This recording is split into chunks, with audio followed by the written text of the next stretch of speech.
काव्य साहित्य के रसिया श्रोताओं को मैं सादर प्रणाम करता हूँ। आपका जीवन दर्शन प्लस चैनल पर हार्दिक स्वागत है, अभिनंदन है। आज मैं जिस कविता का पाठ करने जा रहा हूँ उस कविता का शीर्षक है सवाल। यह कविता वर्ष 2000 में नेशनल पब्लिशिंग हाउस से प्रकाशित कविता संग्रह पगडंडियाँ में संकलित है। तो लीजिए मैं पेश कर रहा हूँ यह कविता सवाल। अंतहीन वाक शून्यता के अनुत्तरित दौर में बस सवाल ही सवाल हैं।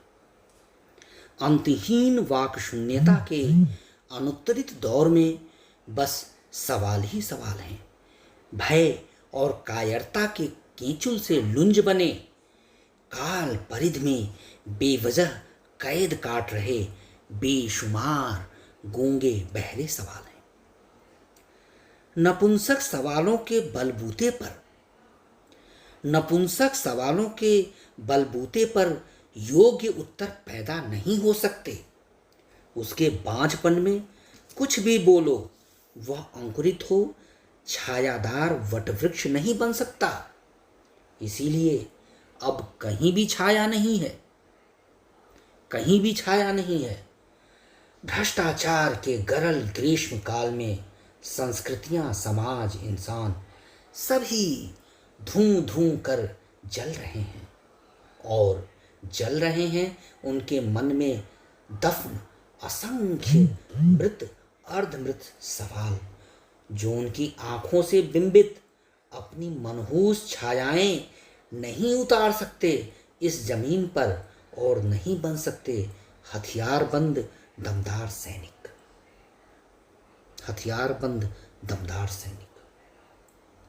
सवालों की बाँझ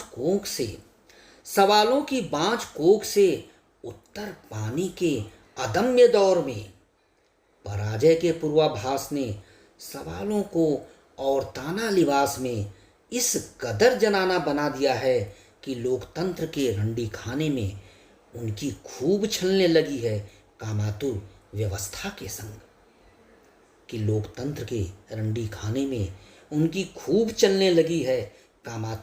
व्यवस्था के संग। सवालों की ऊसर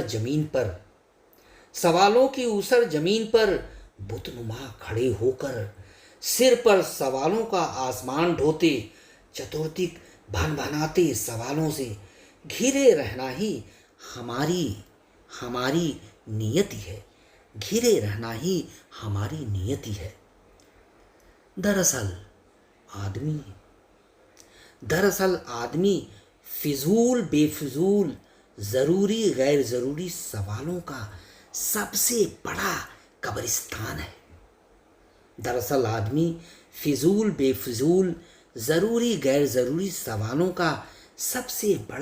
कब्रिस्तान है, जिसमें जिंदे और अबोध सवाल नवजात ही गाड़ दिए जाते हैं।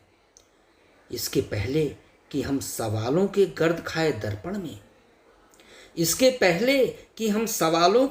खाए दर्पण में अपना स्वप्निल संसार जोह सके, हंसती खेलती तुष्ट संतुष्ट दुनिया टटोल सकें, एक मायावी तंत्र उन्हें पालित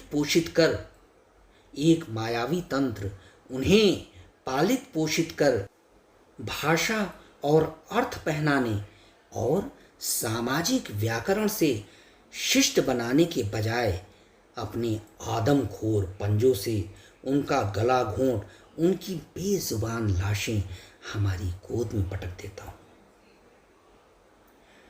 भाषा और अर्थ पहनाने और सामाजिक व्याकरण से शिष्ट बनाने के बजाय अपने आदमखोर पंजों से उनका गला घोंट देता है, उनकी बेजुबान लाशें हमारी गोद में पटक देता है। धन्यवाद।